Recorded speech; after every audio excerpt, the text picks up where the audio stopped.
too.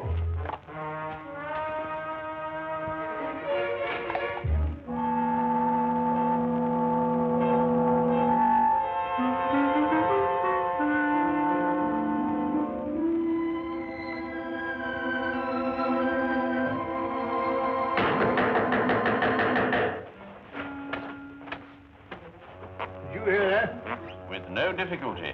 Or was it? Well, according to my deductions, I should imagine that someone is at the door. Oh. Well, Watson, won't you see who it is? No, well, all right.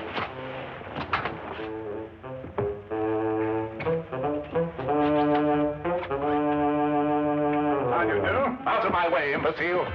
Ah, here you are. A most accurate observation. Don't fool with me, sir. I'll wrap this stick around your head. I beg your pardon. Do you know who you're talking to? I most certainly do. An idiot, a liar, and a blackguard. That's who I'm talking to. Would you care for a cup of tea? Never mind the cup of tea. Just give me my £100. Now, look here. Now you've gone too far. Who are you? Yes. Why don't you introduce yourself? Introduce? Mr. Holmes, what tomfoolery is this now? You know my name, sir. I wish I were equally informed as to yours. Do you mean to sit there and pretend you don't know who I am? I not only do not know who you are, sir, but I think I prefer it. Quite. But this is impossible. Oh, you're pulling my leg? Mr. Sherlock Holmes is not in the habit of pulling the legs of elderly gentlemen. Oh, enough of this nonsense. I talked to you here in these very rooms only last week. Oh, indeed? And what did we talk about? You know very well what we talked about. I informed you that several attempts have been made on the vault in my home. I asked your advice concerning a safer place for the family jewels, securities, and other valuables. Oh? And what was my advice? Don't you remember? You said that thieves never look in the obvious places for valuables. They only look in the places that are not obvious. Therefore, I should put my precious things in an obvious place, which would then become inobvious. Or some such drivel. Anyway, I took your word for it, and you charged me £100, too. Did I? I take it the advice was not very effective. Effective? My dear sir, not more than an hour ago, the biscuit jar was ransacked. Completely ransacked. Biscuit jar? I offer you my full sympathies, Mr. Sir Arthur Treadley. Oh, Sir Arthur. However, the loss of your valuables represents only one crime in this pattern. What do you mean? The first crime committed was a very clever impersonation of myself. For last week, when we presumably were holding our rather unusual discussion, I was in Brighton with Dr. Watson. Yes, he has a holiday. Gone the entire week. Very enjoyable, eh? Are you certain? There can be no doubt, sir. Then I talked to... an imposter. But he looked exactly like you. It's interesting, eh, Watson? Yeah. What did I look like? You were in Brighton. We both were. Well, this is the most amazing. It certainly is, sir. I hardly relish the thought of a stranger wearing my slippers and smoking my pipe. Not to mention the fact that he's traded on your name to achieve his own illegal ends. Well, I see that I can hardly blame you, but still, something should be done about it. Something shall be done about it, sir. This imposter must be apprehended. You should report the matter to the police. Oh, no, I think you can trust Sherlock Holmes. This Sherlock Holmes. Good. Here's my card, sir. Please contact me as soon as you've uncovered the scoundrel. I should very much like to meet him, face to face. Exactly my wish, sir. Good day, then, gentlemen.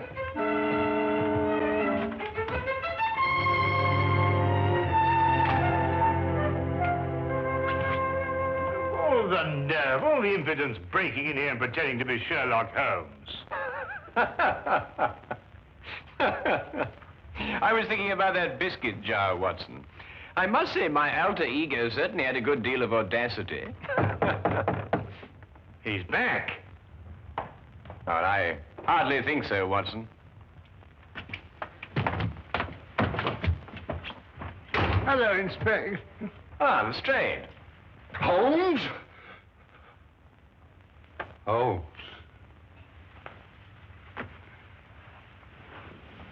I'm the laughingstock of Scotland Yard. Oh, I am sorry to hear that. And so you should be. If it hadn't been for you, I'd have had London's cleverest jewel thief in the palm of my hand. Also London's cleverest impersonator, no doubt. Huh? I assume that you are under the impression that I visited you last week and offered you some unsolicited advice, shall we say? Of course I'm under the impression that... What do you mean, impression? Well, I'm sorry to disillusion you, Lestrade, but you see, Dr. Watson and I were not in London last week. A gentleman bearing an uncanny resemblance to myself has duped you.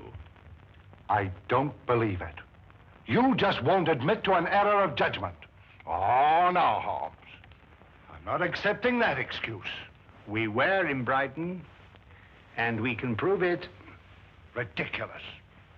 You came to my office, and you convinced me to switch my men from watching Carlton's jewelry shop to watching Hammelberg's jewelry shop. Yes, and naturally, Carlton's was the one that was robbed. Clean as a whistle. Oh, Holmes. I can't face my men. Of course. My dear old friend, my advice to you is to return to your men and inform them that you deliberately exposed Carlton's jewelry shop to the thief. All part of a vast, intricate plan. And don't tell them anything more. Well, you think that would work, Holmes? My solemn word.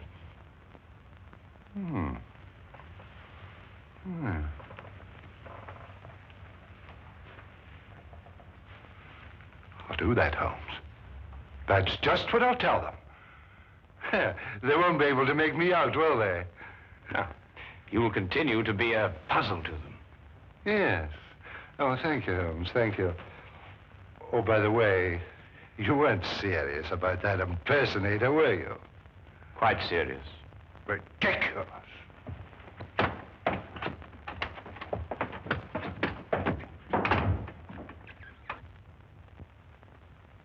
Holmes, this is getting worse and worse every minute. I dread to hear another knock on the door. Well, I think our man was busy enough for 1 week, don't you, Watson? Well, I hope so. Well, what are we going to do now?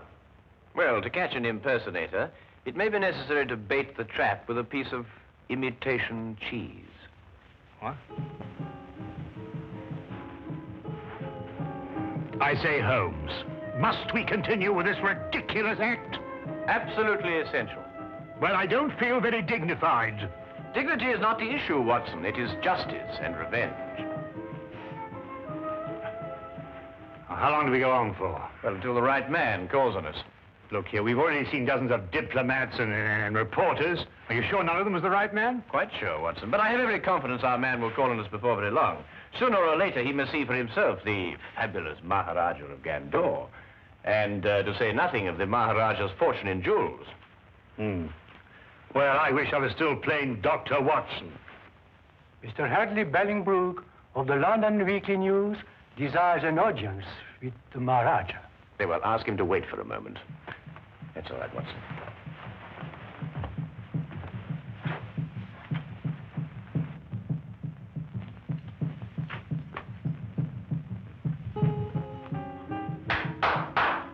Show Mr. Bellingbrook in.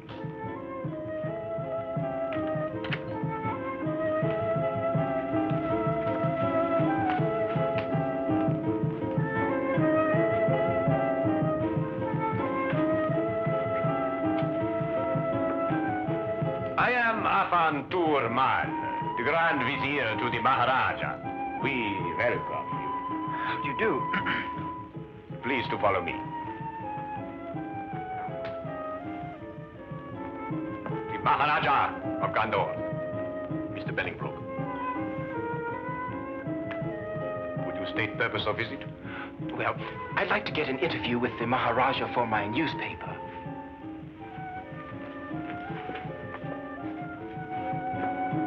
Putri Hai, Iskla, Garibalahira.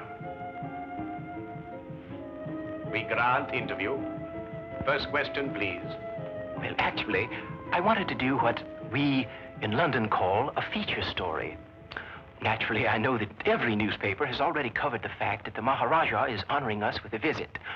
I thought, therefore, that we might have, well, just sort of an informal chat. Very interesting, very interesting. We grant an informal chat.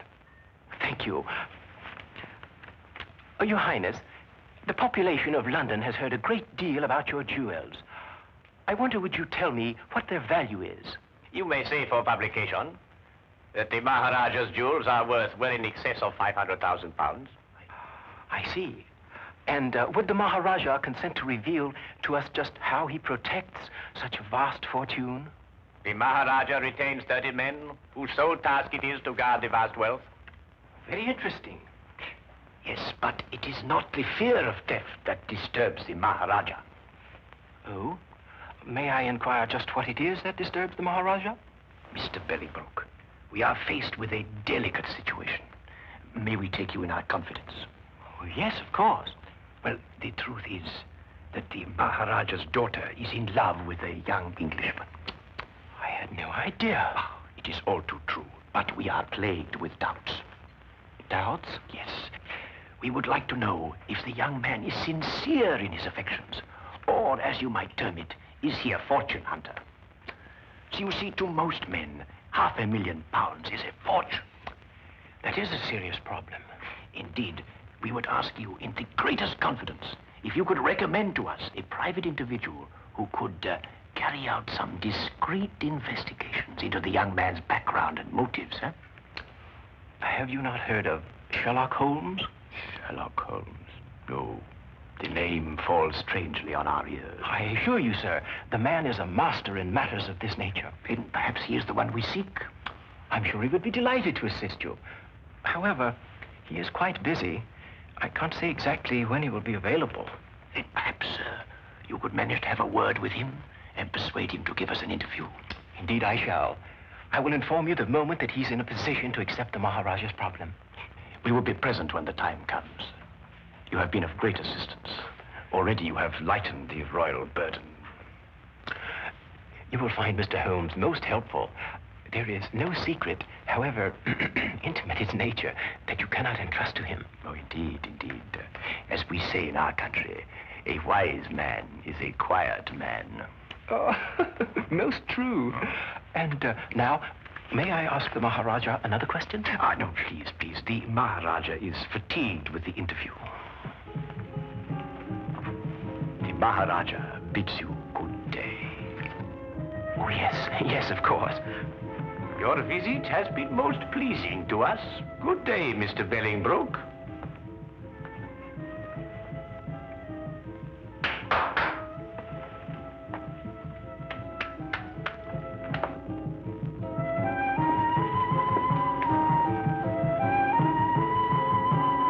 May I speak now?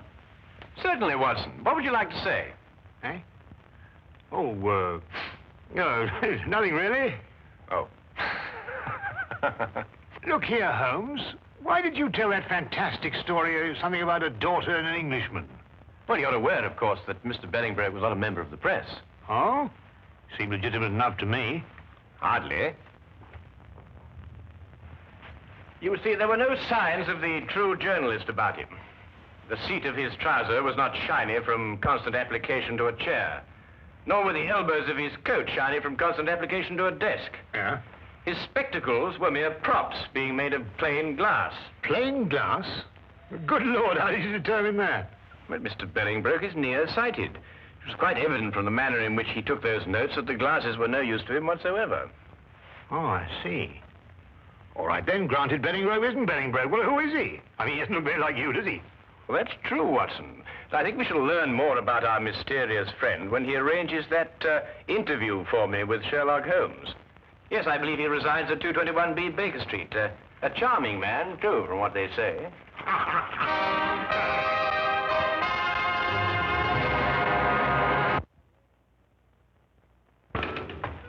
Cabby? I say, Holmes, you did say we were just going through the motions of leaving the city. Yes, correct. But, well, where are we actually going? Well, straight back to our rooms at the hotel, where you will get out of your clothes and resume your interesting characterization of the Maharajah of Gandor.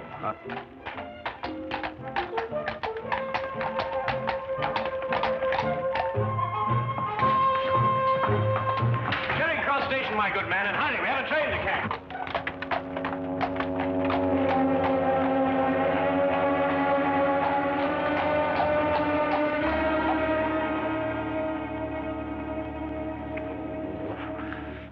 I wish they wore bowlers. Yeah, let me help you. Mr. Bellingbrook has arrived. Ah, show him in.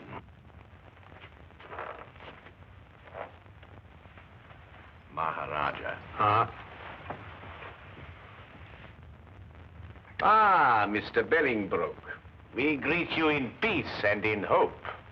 I think your hope is justified. Then you bring good tidings? I do. We had a good stroke of luck, and Mr. Holmes waits you this evening. Splendid. 8 o'clock would be most convenient for His Highness. I'm sure that would fit in with Mr. Holmes' schedule. We are most happy, Sahib. By the by, where does this Mr. Holmes reside? The address is 221B Baker Street. Baker Street. Ah, that has something to do with cakes and bread, no doubt. Yes, it is. But it has nothing to do with it in this case.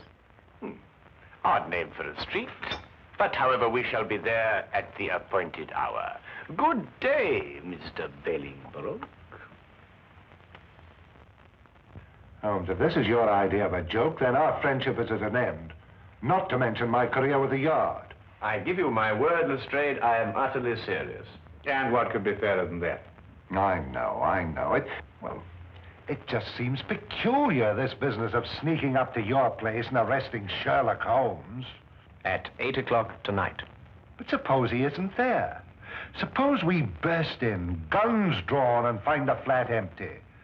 How will I face my man? Rather sheepishly, I should imagine.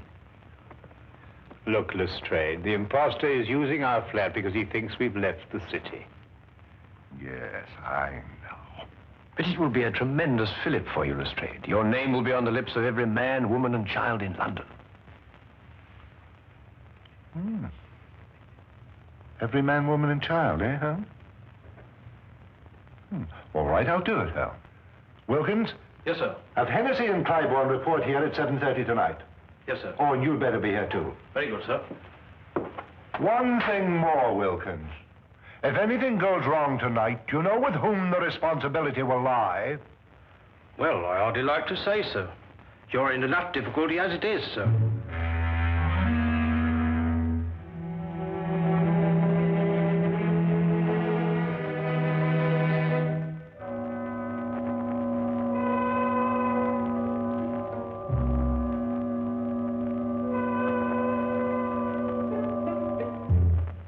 It will be necessary to surprise our unwelcome guest. Of course.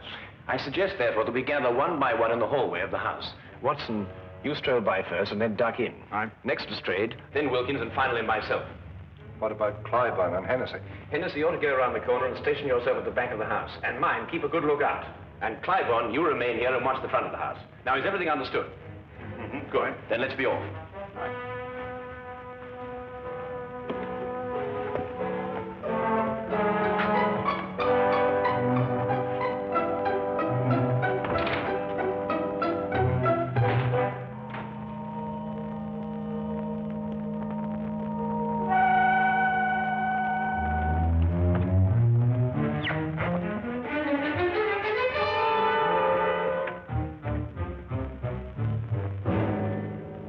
Good evening.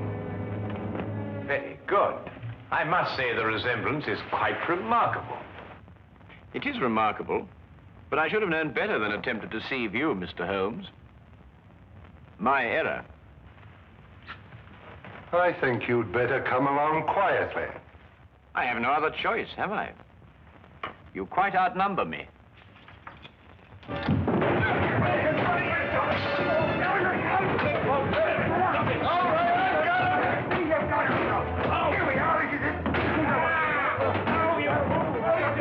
Fools! You've got the wrong one! Oh, no, you don't. We've had enough of your tricks. Lestrade, Watson, he's getting away! Let me up! Let you up, give you another chance to escape, Maharajah. You'll pardon me, gentlemen, but I believe you're sitting on the real Mr. Holmes. What makes you think so, Wilkins? Well, if he's the imposter, where is the real Mr. Holmes? Yes, of course, you idiots. The real Holmes would run away. There should be two of us. Oh, my goodness, he's right. I'm most terribly sorry, Holmes. No time for all that now, Watson. Please, come on.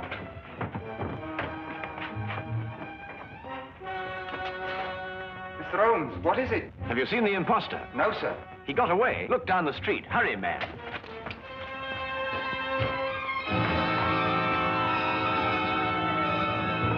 Don't move.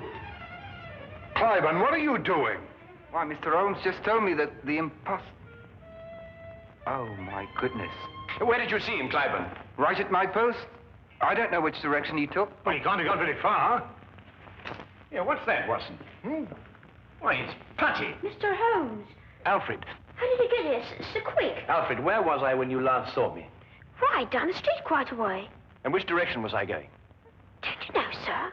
No, that's why I'm asking you. Tell me quickly. Why, it looked like you was cutting over the red line. Thank you, Alfred, for your assistance. I said hello, but you acted like you didn't even know me.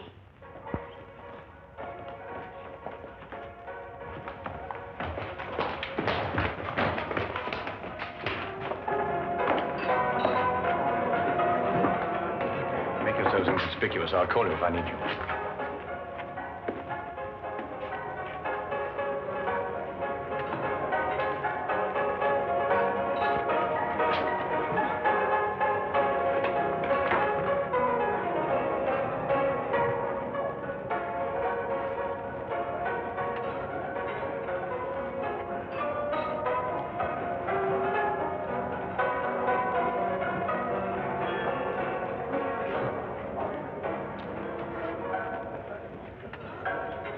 Meet again, Mr. Billingbroke. I beg your pardon. Disagreeable stuff, Putty, isn't it? The way it sticks to everything. Your hand is cut. No, I wouldn't advise you to do that. There's no point in trying to run away again. You see, there can be no possible confusion between us this time.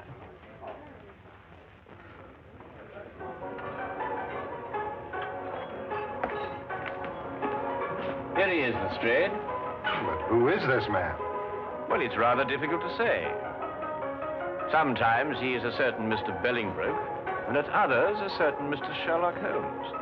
But at all times he is a superb master of mimicry and disguise. Holmes, are you positive? I'd hate to make another mistake, you know. Have no fear, Lestrade. You will discover on his person the putty with which he remodels the features of his face. And you may also undoubtedly discover that at one time or another, he was a more than competent actor.